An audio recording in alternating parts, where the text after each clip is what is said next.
This is the J. Scott Outdoors podcast on Western big game hunting and fishing, and I'm your host, J. Scott.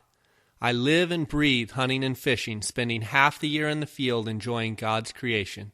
I hope you'll enjoy hearing about our adventures.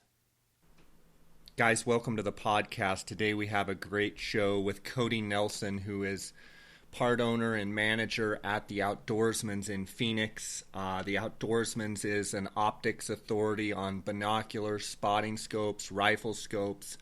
They have tripod mounting systems, which I feel their bino adapter is the best in the business. If you haven't seen it, check it out. They've got awesome tripods, backpacks, and a lot of other great stuff. I've known Cody Nelson for a long time, and we've hunted a lot together. I've actually was on both of his archery elk hunts where he harvested a couple of nice bulls, and we've been friends for a long time.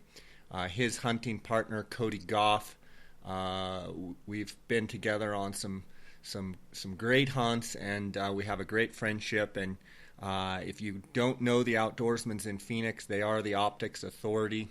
You're going to get some good insight from Cody on this episode, and he will be on some other future episodes. So that's going to be fun. I wanted to bring your attention to the Arizona Big Game Super Raffle. The deadline, the sales end on tickets on mail order on 7/10 and online sales 7/12. So it's coming up. That's 10 p.m. Pacific. This online sales end. They're going to do the drawing on July 23rd, 2015. That's coming up here quickly. So if you haven't bought your tickets, you need to now. Even if you don't win, you're supporting a good cause. All of that money goes straight back on the ground in Arizona per animal. So if you buy antelope ticket, your money goes to antelope. If you buy a mule deer ticket, that money goes to mule deer. And I think it's very important for us to step up as hunters and support the animals that we love to hunt, and you may just win the hunt. They give away these hunts every year, and some phenomenal trophies have been taken on these tags. Darn, I've been fortunate to guide a handful of these sheep tags, and I guided the turkey hunt last year, and it's just a great opportunity to support the state of Arizona. They also have a Swarovski Optics raffle and a New Mexico trophy elk hunt. So, you know, it's a great opportunity, so buy your tickets. I also wanted to point out that DeadeyeOutfitters.com has stepped up and sponsored the J. Scott Outdoors podcast. And we've got a lot of great things here at J. Scott Outdoors podcast that we're going to be announcing over the next month or two. But one of them is Deadeye Outfitters has agreed to step in to be one of the sponsors, and if you haven't checked out their website, go to DeadeyeOutfitters.com. Anything that you guys order, they have incredible shirts and hats, and it's a company that is they're all hunters, so they're making great lifestyle apparel, hunting lifestyle apparel, and the artist that does all the designs, well, the artist that does most of the designs is Chris Lacey, and then Nikolai Kavilia. He's the graphic artist, and they've just got some real high-quality stuff. So check them out. If you use the promo code JSCOTT, that will get you 10% off. And if they happen to be having another sale that is better than the 10% discount, your better discount will apply. Still use the code JSCOTT, and that will help them track and help support this podcast. I want to thank them for their support, and they've got a big following on Instagram at Deadeye Outfitters. I believe they have 50,000 followers, and they produce good content every day on their Instagram page. So give them a like, give them a follow, and check them out. I want to thank you guys, the listeners, for all your support with the J. Scott Outdoors podcast. The number of plays and number of downloads is, in my mind, mind-boggling. I do like to think big, and I got to be honest, when I started this podcast, I didn't have any idea that it was going to get this big this quick. We've got a lot of great things coming up on the show and a lot of great guests. I've done some interviews already with just some phenomenal guests and great information and great content that you're really going to enjoy. So I'm here in Colorado in my summer place, and had a great night last night fishing, although the river is still very, very high, but the green drakes were hatching, and there were very few places to actually catch those fish because of the soft pockets, because the water's going so fast. But it's just a great time of year. I'm checking in with all my friends every day back in Arizona, and the monsoonal moisture is really getting cranked up, and antler growth is looking phenomenal. And if we can just continue with this monsoon, it looks like our rut will be phenomenal on the elk, and getting lots of great reports on deer antler growth. And so it's just an exciting time, getting prepared for the Arizona elk season coming up. It's going to be a great September, and there's just a lot of great things going on. It's an exciting time to be a hunter. So if you need to, well, let me restate that. I would like to hear from you guys. I get questions and comments every day at jscottoutdoors@gmail.com. I get Facebook message, Instagram messages, and just really appreciate the questions and the comments and the support. I have gotten a bunch of questions, and I'm going to be covering those questions in upcoming episodes. But if you have specific people you want me to interview, if you have specific topics, I want to hear from you. I want to thank you guys for your support. You're awesome. And I wouldn't be doing this without you guys and without your support. So with all that said, let's jump right in and let's hear from Cody Nelson at the Outdoorsmans, and hear what he has to say about optics and tripods, and it's going to be a great episode. Welcome to the J. Scott Outdoors podcast. Today I'm actually on location with a good friend of mine, Cody Nelson, down here at the Outdoorsmans in Phoenix. We are down here on Cave Creek Road, huddled in Cody's office here, and listening to the sound of traffic going by. One customer after another is driving by. You've got a great location here in Cave Creek, off Cave Creek Road, in Sunny Slope, actually. Sunny Slope. Down here south of Cactus, north of what, Dunlap? North of Dunlap. North of Dunlap. Got Cody Nelson here. Cody, you and I have known each other for probably 20 years. I was trying to count the other day and couldn't exactly. 1997, yeah. 1996. So 18, 20 years. Yeah. And Cody and I have actually been on several hunts together and a bunch of adventures. And I actually have been with you on both your archery elk that you killed. And then you were an integral part of Michael Park's bull in 2009. And we're going to get into that. Sure. Cody Nelson is not only a great friend, but is an authority on optics. And Cody, how long have you been here at the Outdoorsmans? This will be my 4th year, and I think I started in I guess I started in just after maybe the June or April of 11. Okay. So yeah, this will be my 4th year. Okay, 4th year. And Cody, one of the things that I think separates the Outdoorsmans from any other optics dealer is all of the guys that work here are hunters. And knowing you for so long and knowing how passionate you are about hunting, it adds a lot of credibility to your game. It adds a lot of credibility to your craft. You know, as far as glassing, you're as good a glasser as anybody I know, whereas there's other, and you know, without picking on competition, the reality is the other optics dealers, they're not out in the field as much as you are glassing. And you know, one of the things that you and I both enjoy glassing is coues deer, and glassing for coues deer is a very intense very particular, methodical way of glassing. Can you elaborate a little bit on your love for A, hunting, and B, being behind the glass and using your optics, even before you started working at the Outdoorsmans? Yeah, I think there's so much to talk about right there, but when you talk about the Outdoorsmans and glassing and the staff that works here, the one thing that we pride ourselves on, maybe then that other people don't, is that I almost make it a requirement that when guys go out into the field, that they are actually taking product and actually comparing it against other product. And I think that when we get all those things together and we put all that knowledge together, and when the phone rings and we answer questions for people, you're not just getting, somebody's opinion about what they think is this or that. You're actually getting real world, honest to God, glass on game experience, and it's not always just about what I feel.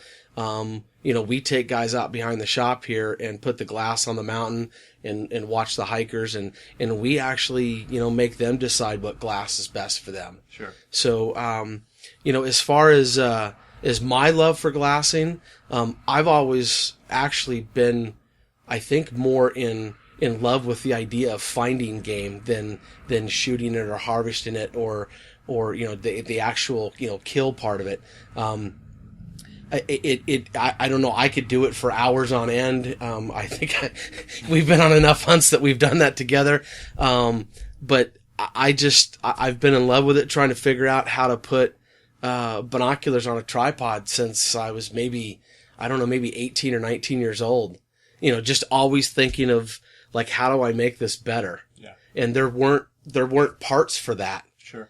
And then, I can remember reading articles about Dwayne Adams and the coues deer adventures with Craig Boddington and Warner Glenn down in Douglas. And I was fascinated by these small little deer, and that, in itself is exactly what got me into glassing is how to find deer more efficiently. And that's really what it comes down to. So your love for glassing stemmed from not only enjoying the glass, but for really wanting to find more game efficiently. Absolutely. And I know you well enough, and we've glassed so many times together and been on so many hunts together.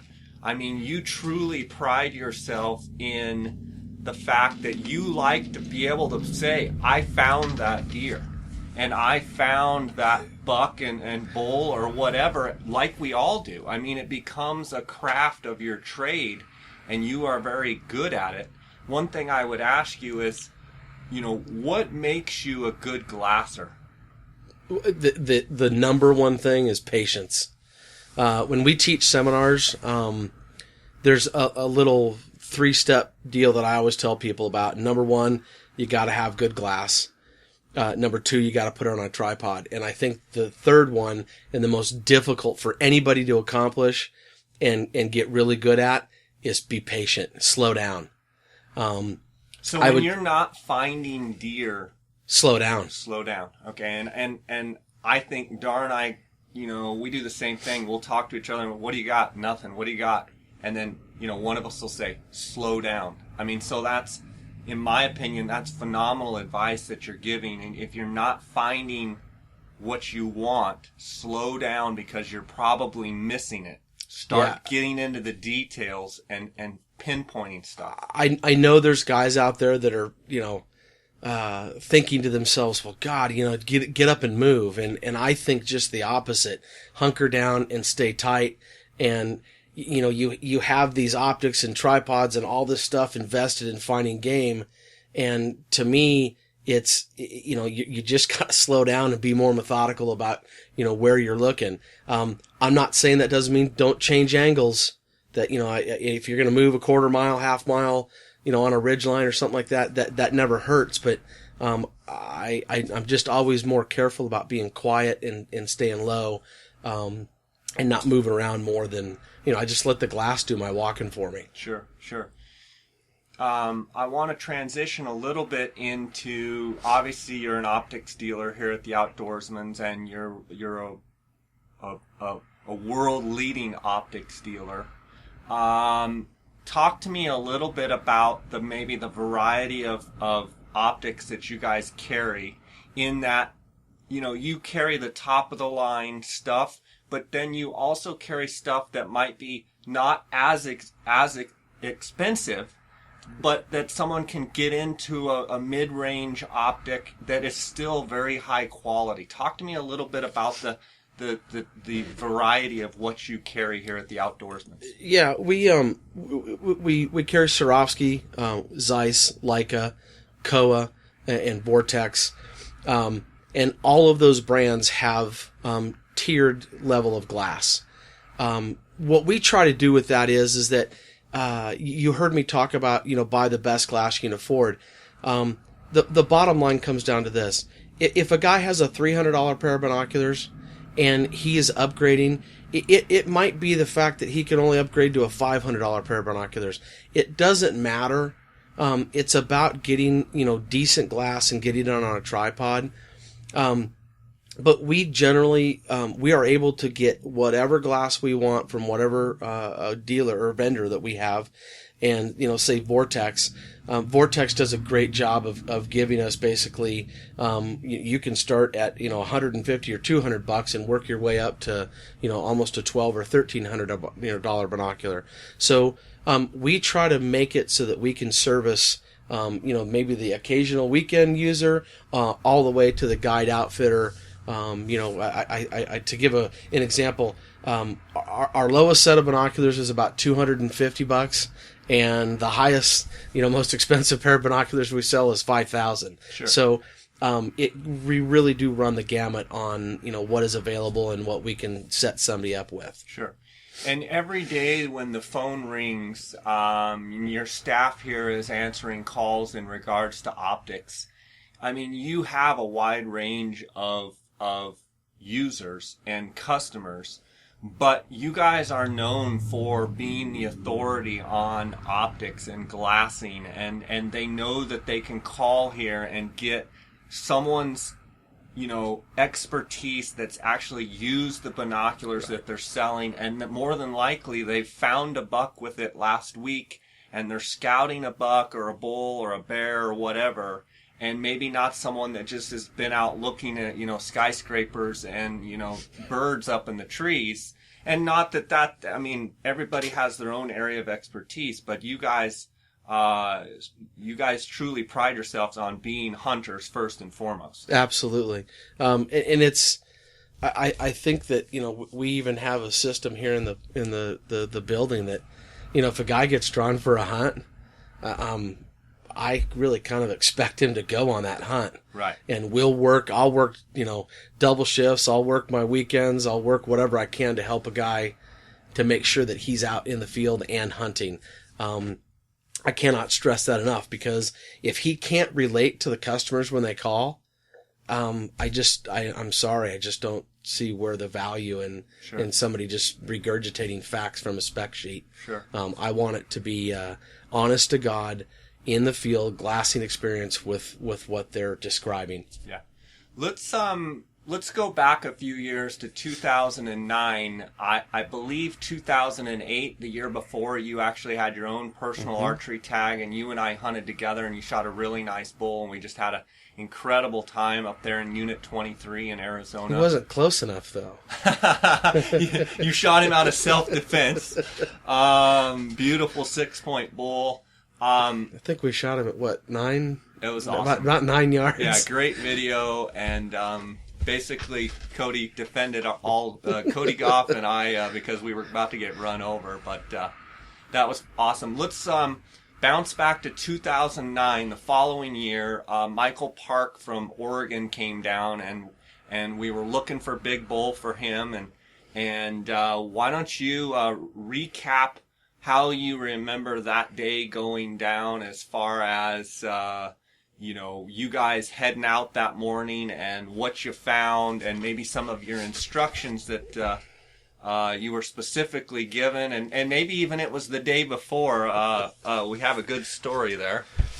Yeah, there's, we had started out the morning and we thought we were on time and, going well, and as luck would have it, I think we battled a trailer flat tire that day, and I think we battled an ATV ride. So from our base camp, we were traveling from our base camp. Michael and I actually went in another area. Cody Goff and Cody Nelson went in another area and had a few malfunctions. Yeah, that was putting it kindly. Let's just say we were a little late that morning. Normally we're sitting in our perch, well before light and trying to see any and all movement. And as important as that is, sometimes those elk are bedding, long before, the sun actually rises, or heading to their bedding areas anyway. And, so we battled a couple different flat tires and finally we got to a spot where I stopped and told Cody, I said, you go on to where our normal glassing point is. And I said, I'm going to try to catch some of these feeder canyons. And so I just stopped on the quad and pulled off and just started listening.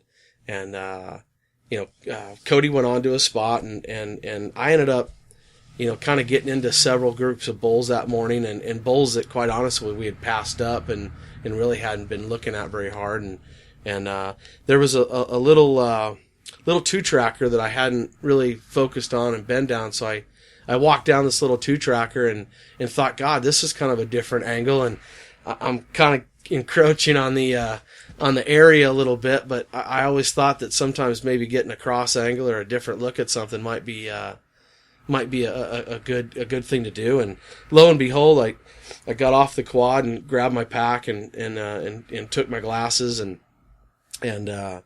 tripod and set up, and I was kind of in an interesting little area where I kind of had to stand and glass and I heard one lone bugle and it was just a growl, and I thought, well, this is going to get really interesting, and I kind of put my glasses over in the general direction of where it was, and there was one open kind of spot on the hillside, and I watched a cow. I saw her be pushed through this opening, and rocks were spraying everywhere and noise, and then I just heard the most beautiful growling bugle I've ever heard. There wasn't even a whistle with it, no chuckle, but it was just this belly roll, if you will, and right as the sun was coming up, if I had had a camera at the moment, it would have probably been a cover shot like nobody could ever shoot, but this giant bull steps into the opening and it literally took my breath away. It's one of those mornings and one of those instances that, I always kind of refer to the Parks bull as my bull, but, that was Nelly bull. Yeah, the Nelly bull, but it was that moment that every glasser, every hunter, photographer, whatever, it's that moment, that surprise that you don't know what's coming around the corner. There he stepped. And he stepped right into that opening, and it was like he was posing for a picture, and he knew it. Tipped his head back, and the fronts were just giant. Backs, I mean, he had character, he had hookers, he had devil points. He had it all. And so you found this giant bull, and here Michael and I are, 20 miles away, maybe 15, 20 miles away, not even in the country. Goff's up on a point glass, and you get a hold of Goff, I think, and you're like, get down here. And so you guys start watching this bull, and I think, there's a happy customer calling right now, Cody. Let's answer and sell him some optics. Yeah, we're not quite open yet, but we'll get him. You get a hold of Cody Goff, and then I think we talked by text. I think I texted you at like 9 o'clock in the morning after our morning hunt and said, how's it going over there? Or maybe it was Gene. You relayed through Gene. Well, communication was not easy. Yeah. And I remember texting Gene, my wife, Jay's wife, and she was back at camp, and I remember saying, you've got to have Jay get a hold of me right now. I'm not leaving. And I think Jean has been around, and in her own right, Jean knows exactly what that means. So yeah, we bedded this bull, and it was one lone cow and this gigantic bull, and So you bedded this bull, and then so Michael and I were hightailing it in the Rhino. We went back to base camp. Mm-hmm. I had called Gene and said, get us food, water. The boys are staying on this deal. We got to get them some lunch and stuff. And so Michael and I come rolling up, and if I remember how it went, I walk up, and I can just tell that it's big, and I'm saying, how big? And you're just saying, look through my spotting scope. Look through my spotting scope. And I believe it was a Swarovski STS. It was. And all I remember is looking through thinking, I'm going to see probably a 370, 380 bull, because that's a great bull. And Cody wasn't putting a number on it. But I remember looking over at Cody Goff, Cody's best friend, and his eyes were just as big as a raccoon. And no one would give me an exact score other than they said, just look through the scope. And when I looked through, here sits just a giant bull, and he kind of turns his head a couple times, and I about fainted. It was... I think it actually sucked the breath out of you is what it did. Yeah. I did hear that. Yeah, it was one of those moments that, you never forget. And to make a long story short, it took us a couple days to get that bull killed, and actually Cody had to go back into town for work, but Michael and I were able to get that bull killed, and he ended up being the largest bull elk killed in the state of Arizona in 2009 at 435 inches gross, and just an incredible bull. Michael had a great interview when the bull was down, and thanked Cody Nelson and Cody Goff, and he said we call this bull the Nelly Bull. Nelly Bull. And it was just another fantastic memory that I have with Cody Nelson, and it's been a great friendship over 18 years or however long it's been. We have a lot of fun, and it was just an awesome experience. I think we spent.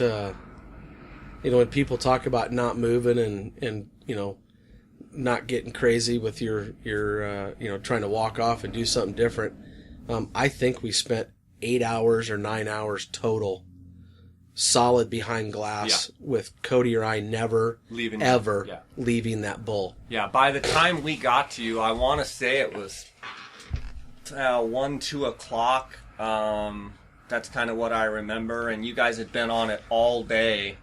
And, you were happy to see the peanut butter and jelly sandwiches or whatever we brought you. Yeah, and there couldn't have been enough shade. Yeah, it was warm that day. I remember that. Good thing it was my face was burnt. That bull bedded down and stayed down because it was warm. But, I'll never forget that. Cody, I want to talk a little bit about... the Outdoorsmans and the products that are exclusive to the Outdoorsmans, as far as the bino adapters and some of the tripods and some of the integral little pieces and parts. You guys have kind of defined or redefined how to mount binoculars to a tripod. Can you talk a little bit about your accessories and some of the things that you offer here at the Outdoorsmans? Yeah. And thank you for the compliment of, just saying redefining. And quite frankly, I don't know that there's a system that's in existence today that is anything quite like ours. We not only use this system to, be used on our own tripods, but we've actually made it and put the forethought into things that would allow people to use their own tripods. We have families that buy some of our adapters and our quick releases that will put them on every tripod they own, just so that all of them can interchange their binoculars and spotting scopes and so we have 3 different heads now. We have a couple of different quick release adapters. We have a dual mount. We have a window mount that's used in conjunction with 2 of our heads. Probably the most unique thing that we do is probably the way that we mount a binocular to a tripod, and we have individual studs that are made to go in the front hinge of your binocular, And then that also is coupled up to what we call a bino adapter that has the stud goes into the female part of the bino adapter, and it locks in, and then you can twist a knurled knob, and that completely locks it in. So it actually has, two safety mechanisms so that, it doesn't allow it to slide off. Would you say that if someone owns a pair of European binoculars or owns a pair of some of the higher-end binoculars, you can adapt it to a tripod? Have the ability to we have, one way or another, we have a way to put a binocular on a tripod. Okay. Whether that means that it's a Swarovski tray or a Leica, plate with the rubber band over the top. It's my least favorite, but it is, while it's archaic in its thought process, it does work. I believe that our mounting system is way more efficient and user friendly, and lasts, a lifetime. We still have guys that are using our original tripod mounts, that are virtually 15 or 16 years old now. How does someone go about, purchasing your bino adapter products and your different tripod mounts, as far as if they have a pair of binoculars, and do they just call you up here at the Outdoorsmans? One of two ways. The easiest way is to call us. The parts are fairly intricate, and we have about 40 customized parts that do this, and we're getting better at the website. We're actually, it's funny that you bring this up, because we are getting ready in the next couple of weeks to shoot an entire video series that will help explain this better in person. And so that will all be available on the website. What is the website? So the website is www.outdoorsmans.com, and so you can see all these parts on there. We are loading up the 4 newest parts here soon. But the easiest way is because so that we understand the exact language that a guy is using when he calls. Sometimes they call parts different things, and there's so many moving parts that it's sometimes easiest if they call us and we walk them through the process. Okay. And so there's the other thing that we do is that a lot of people have Swarovski ELs. And with that dual bridge design, that is a more difficult binocular to mount. But we have people that have sent us thousands upon thousands of their ELs, and we are able to custom fit a stud in that front hinge, and it's very successful. And I mean, we've been doing it for, I don't know, since the inception of the EL. Yeah, and so I mean, there's not a day that goes by that you're not custom fitting someone's binocular to get it set up for a tripod. That's what we do. And when you purchase binoculars here at the Outdoorsmans, you guys automatically include, you make that part of your service as far as binoculars very rarely leave the Outdoorsmans that aren't set up to be ready for a tripod, correct? Pretty much. You can handle it right here. Oh, absolutely. Yeah. Yeah, I mean, we do have to send the ELs out. We do put them in the hands of our machinist, Rim Country Manufacturing. They do a wonderful job for us. But in order to purchase it has to come through the Outdoorsmans. Yeah, we do. That is the only thing that goes out of out of our shop. Everything else we do in shop. Nice. And Cody, you have this little gem sitting right here, which is brand new to the Outdoorsmans, which I'll let you introduce it. But to me, and looking at it, looks very lightweight, looks very sturdy. Mm-hmm. But this is going to be for people that are wanting to save weight and still have the ability to have a real steady platform to glass from. What is this little gem right here? A couple years ago, Mike Saba and I at Rim Country Manufacturing were discussing, lighter weight tripods and heads, and we already have the pan head that weighs in at about 11 ounces, and I had been getting numerous calls on people that were wanting to do something different than with your traditional ball head.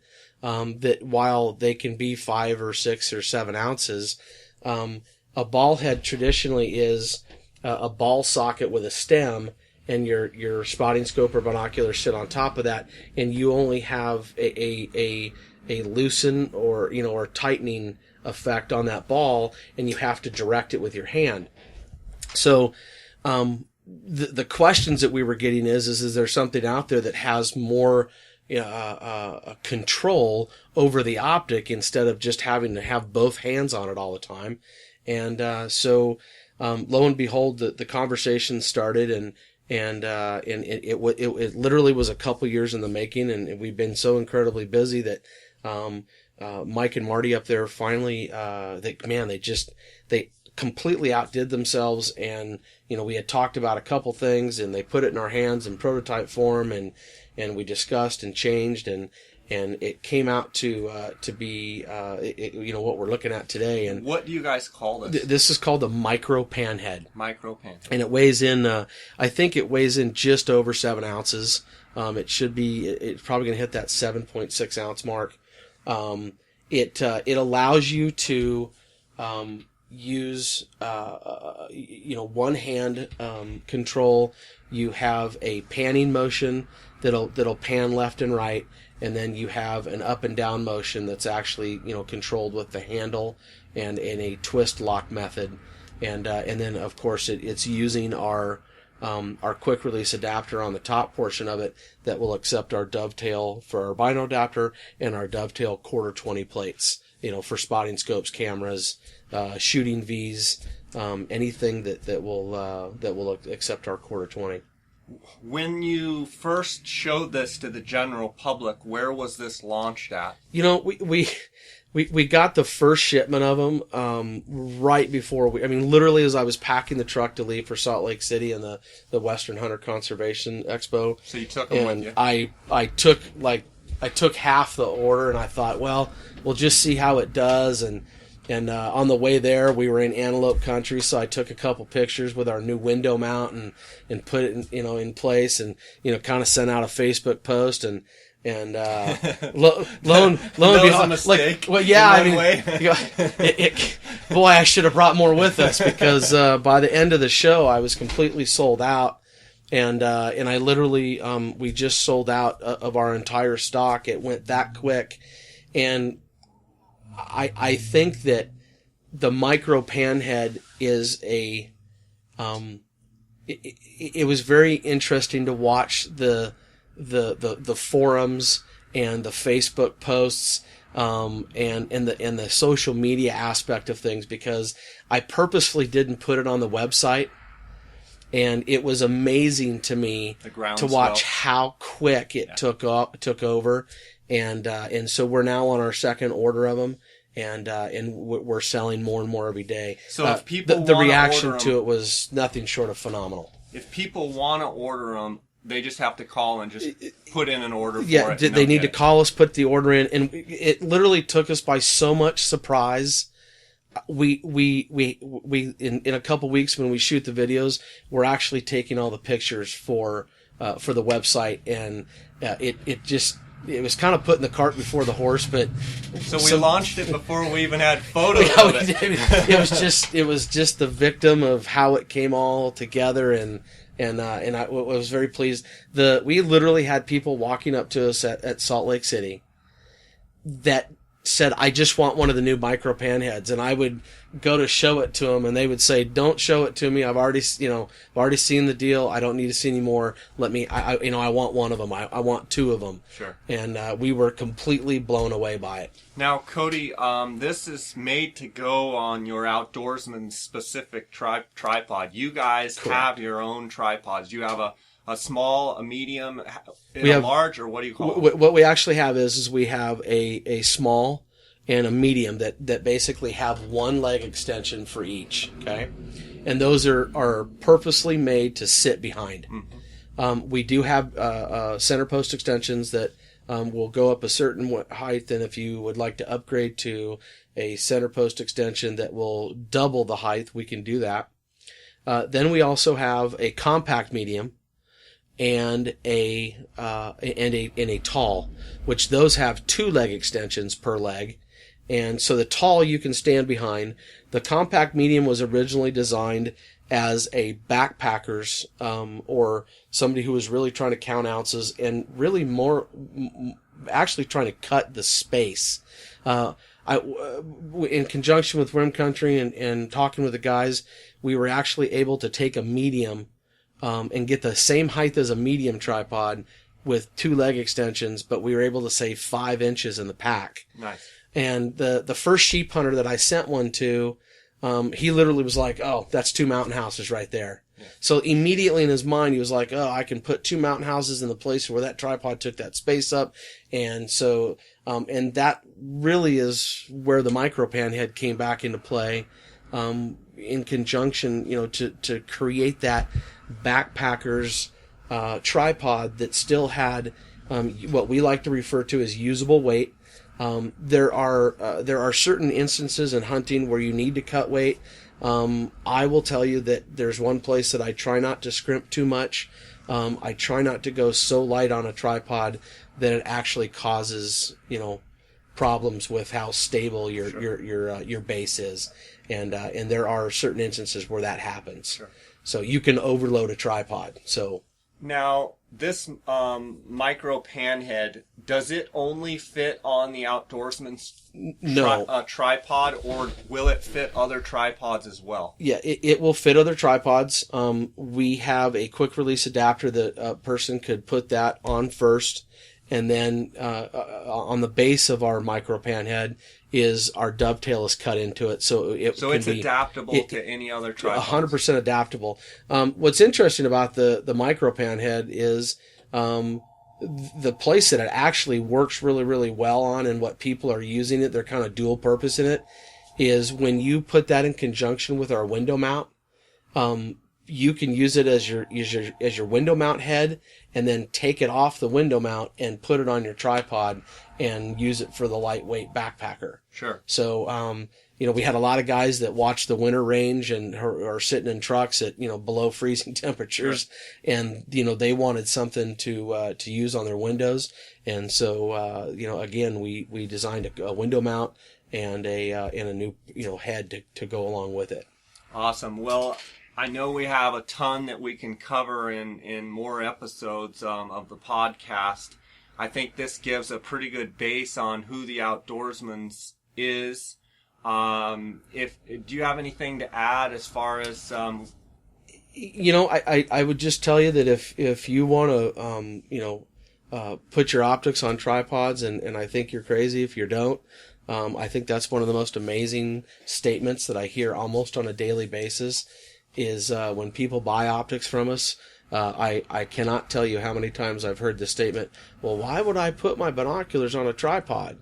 And boy, do we explain to them exactly why that's important, and we can get into that in another episode. Yeah, and I think most Western hunters or people that hunt in the West have finally come around to realizing that they need to mount their binoculars on a tripod. They need to be more stable. They're going to find more game. They can evaluate game, better.